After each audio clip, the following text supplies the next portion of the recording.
Olá, hoje vamos tratar sobre a ABNT NBR ISO 14000 de 2004, que trata sobre sistemas de gestão ambiental, assim como requisitos com orientações para uso. O grupo é composto por mim, Ana Clara Bueno Bento, pela Audrey Barta, Felipe de Lima, Larissa Mione e Luiz Felipe Bacos.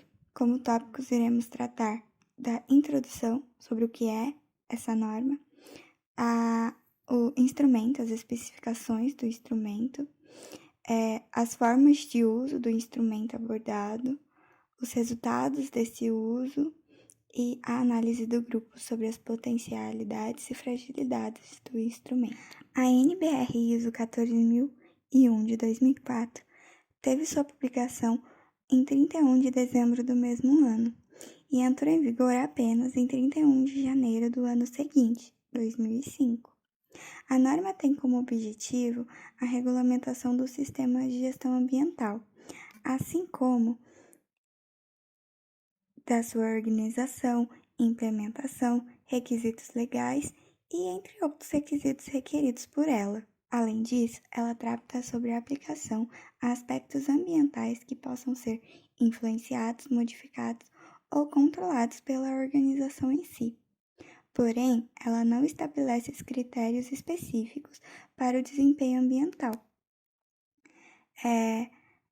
A NBR ISO 14001 de 2004 teve seu cancelamento em 6 de outubro de 2015, onde ocorreu a atualização para a NBR ISO 14001 de 2015. Eu sou a Audrey e agora eu vou falar um pouco mais sobre a ISO 14001 de 2004 como instrumento de gestão ambiental. Bom, para contextualizar um pouco, a ISO 14001 de 2004 é a norma mais conhecida da série ISO 14000, que é um conjunto de normas de padronização voltadas tanto para a avaliação do produto, então analisar o ciclo de vida e a rotulagem ambiental desse produto, quanto à avaliação do empreendimento, então observar a implementação da gestão ambiental e fazer a avaliação do desempenho ambiental dessa empresa. E a ISO, a Organização Internacional para a Padronização, é uma rede de institutos de padronização composta por diversos países e é responsável por criar e rever certificações. E a ABNT é um dos membros fundadores da ISO e também participa de seus comitês representando o Brasil. Então, a ISO 14001 ela é um instrumento que faz a descrição dos requisitos do sistema da gestão ambiental de uma organização que podem ser utilizados para certificação ambiental e ou uma autodeclaração do sistema da gestão ambiental de uma organização. Assim, a demonstração de um processo bem-sucedido de implementação dessa norma, ela pode ser utilizada por uma organização para assegurar que ela realmente possui um sistema de gestão ambiental apropriado em funcionamento. Bom, a ISO 14001 é um instrumento que tem como base a metodologia já muito conhecida PDCA, que em português seria planejar, executar, verificar e agir. Então, a primeira etapa de planejar seria estabelecer os objetivos e processos necessários para atingir os resultados em concordância com a política ambiental da organização. Depois, executar seria implementar realmente esses processos que foram planejados anteriormente. Depois, verificar, ou seja, monitorar e medir os processos em conformidade com a política ambiental, objetivos, metas e requisitos legais e relatar os resultados encontrados. E por fim, agir, então atuar para continuamente melhorar o desempenho do sistema de gestão ambiental, que deve ter sempre esse foco de melhoria contínua. Olá, eu sou a Larissa e eu vou falar sobre as formas de uso dessa norma. Essa norma requer que uma organização estabeleça uma política ambiental apropriada, identifique os aspectos ambientais decorrentes de atividades passadas, existentes ou planejadas da organização, produtos e serviços para determinar os impactos ambientais significativos, Identifique os requisitos legais aplicáveis e outros requisitos subscritos pela organização. Identifique prioridades e estabeleça objetivos e metas ambientais apropriados. Estabeleça uma estrutura e programas para implementar a política e atingir objetivos e metas. Facilite as atividades de planejamento, controle, monitoramento, ação preventiva e corretiva, auditoria e análise de forma a assegurar que a política seja obedecida e que o sistema de gestão ambiental permaneça apropriado e seja capaz de adaptar-se à mudança de circunstâncias. Recomenda-se que uma organização que não tenha um sistema de gestão ambiental estabeleça inicialmente sua situação presente em relação ao meio ambiente por meio de uma análise. O objetivo desta análise deve ser considerar todos os aspectos ambientais da organização como uma base para estabelecer seu sistema de gestão ambiental. Recomenda-se que a análise cubra 4 áreas principais: identificação de aspectos ambientais, incluindo aqueles associados às condições normais de operação e condições anormais, incluindo partida e parada, situações de emergência e acidentes. Identificação de requisitos legais aplicáveis e outros subscritos pela organização. Exame de todas as práticas e procedimentos da gestão ambiental existentes, incluindo aqueles associados com as atividades de aquisição e de contratação de serviços e avaliação de situações de emergência e acidentes anteriores. Ferramentas e métodos para a realização da análise podem incluir listas de verificação, entrevistas, inspeção e medição direta, resultados de auditoria anteriores ou outras análises, dependendo da natureza das atividades. Sobre a política ambiental, que é a força motriz para a implementação e aprimoramento do sistema da gestão ambiental de uma organização, permitindo que seu desempenho ambiental seja mantido e potencialmente aperfeiçoado. Recomenda-se que esta política reflita o comprometimento da alta administração com o atendimento aos requisitos legais aplicáveis e outros requisitos, com a prevenção de poluição e com a melhoria contínua. A política ambiental constitui a base sobre a qual a organização estabelece seus objetivos e metas. É recomendável que sua área de aplicação seja claramente identificável e reflita sua natureza singular, escala e os impactos ambientais das atividades, produtos e serviços dentro do escopo definido do sistema da gestão ambiental. Sobre o planejamento, é recomendado que uma organização identifique os aspectos ambientais dentro do escopo de seu sistema de gestão ambiental, levando-se em consideração as entradas e saídas associadas às suas atividades, produtos e serviços relevantes presentes, passados, planejados ou de novos desenvolvimentos, ou associados a atividades, produtos e serviços novos ou modificados. Recomenda-se que este processo considere as condições operacionais normais e anormais, condições de parada e partida, assim como condições de emergência razoavelmente previsíveis. É recomendado que os objetivos e metas sejam especificados e mensuráveis, sempre que possível.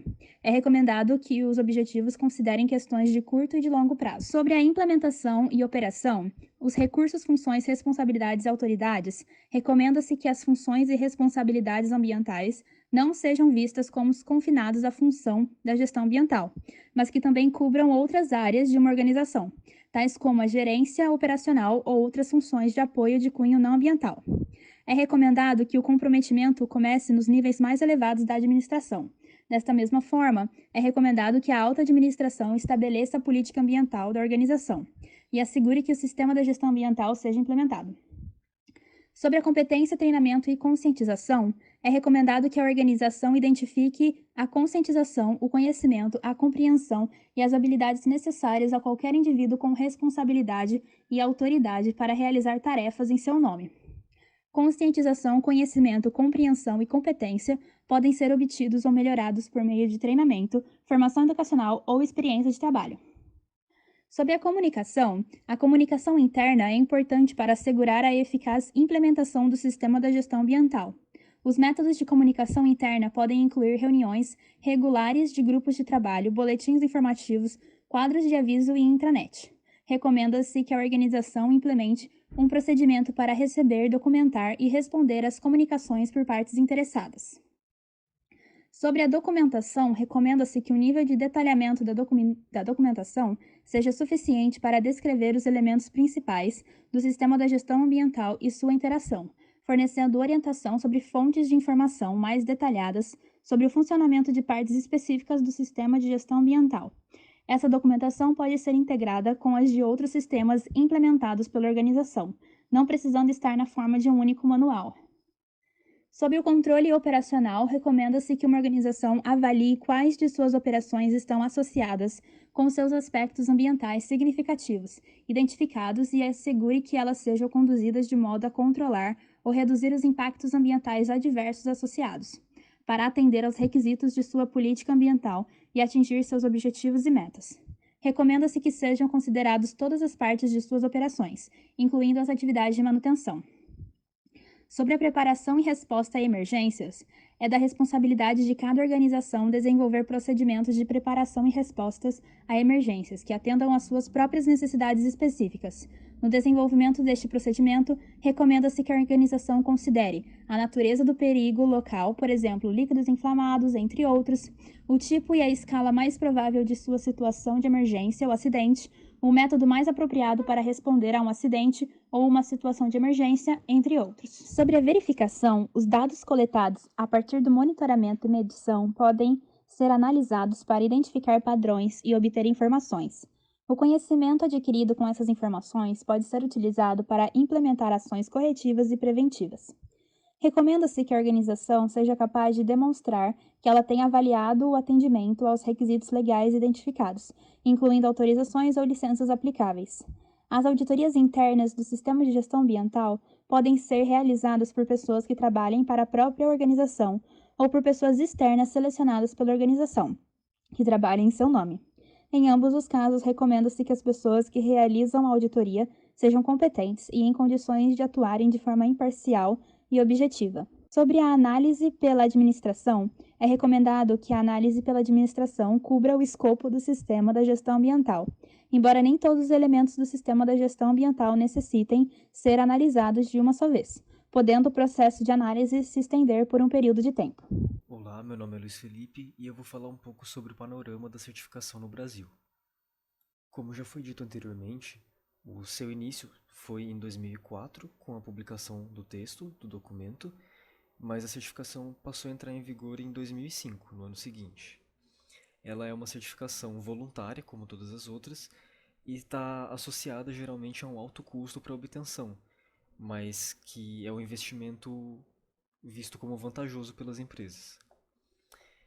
No Brasil existe a crescente adoção desses sistemas de gestão ambiental que acompanham o incentivo global, sendo que no nosso país são detidos cerca de 0,89% das certificações mundiais. Em contrapartida com o baixo destaque mundial, dentro da América do Sul, o Brasil ele detém o maior número de certificações validadas, que foram de 3.300 até o ano de 2016.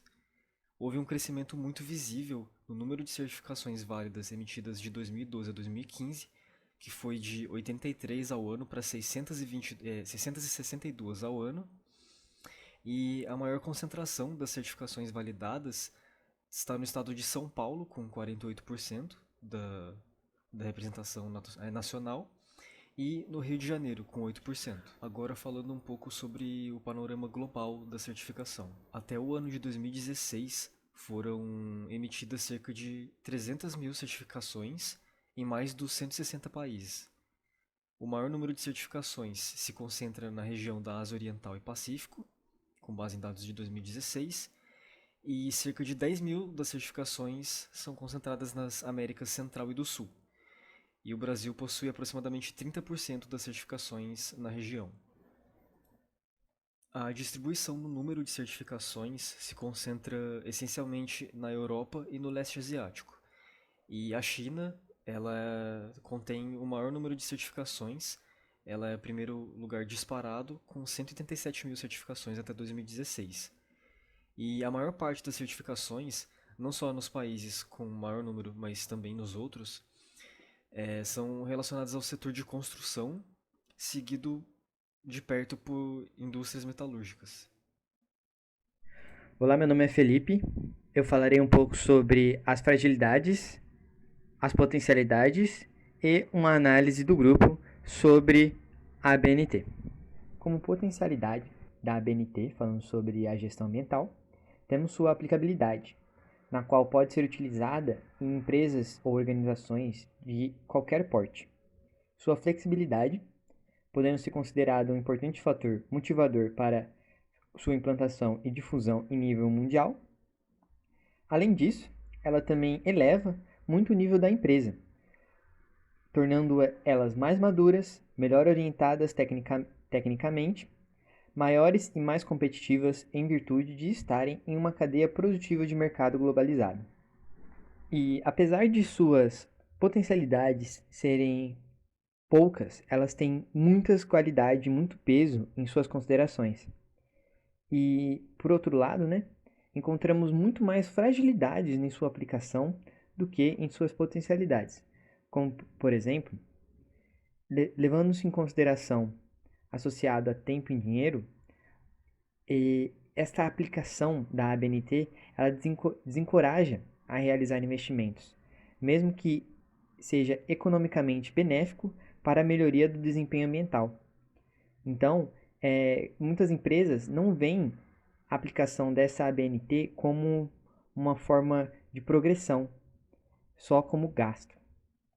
Muitas pequenas e médias empresas, PMEs, dão baixa prioridade a temas ambientais também.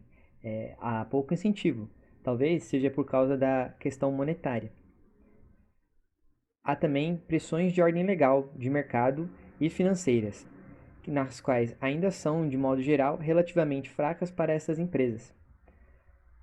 Tudo isso pode estar atrelado à pressão sobre a aplicação dessa ABNT, pode estar até mesmo relacionado ao diretor, ao presidente da empresa, que não planeja aplicar essa ABNT, então faz de tudo e acaba sendo bem mais desgastante na reverter a situação, de modo a não gastar, investir dentro desta temática. E então outras fragilidades a grande parte das PMEs ainda carecem de conscientização ou entendimento dos seus impactos ambientais e opções disponíveis para melhorarem seu desempenho. Então, aqui entra até mesmo uma questão de educação ambiental, na qual as próprias empresas não sabem o porquê delas aplicarem uma ABNT como a gestão ambiental. E mudanças podem ser de difícil aceitação, principalmente quando envolve um sistema executado há anos. Muitas empresas elas encontram suas inconformidades com épocas passadas na qual não havia esse tipo de aplicação. E a fase de adaptação, de mudança, pode ser extremamente forte e de difícil aceitação para essas empresas, principalmente quando envolve o tópico que eu falei anteriormente, sobre a, digamos assim, ignorância da pessoa de não entender o porquê ela está fazendo aquilo ou qual o objetivo exatamente daquela aplicação. E essa foi a nossa apresentação e obrigado. E aqui estão algumas referências. No caso, só uma referência.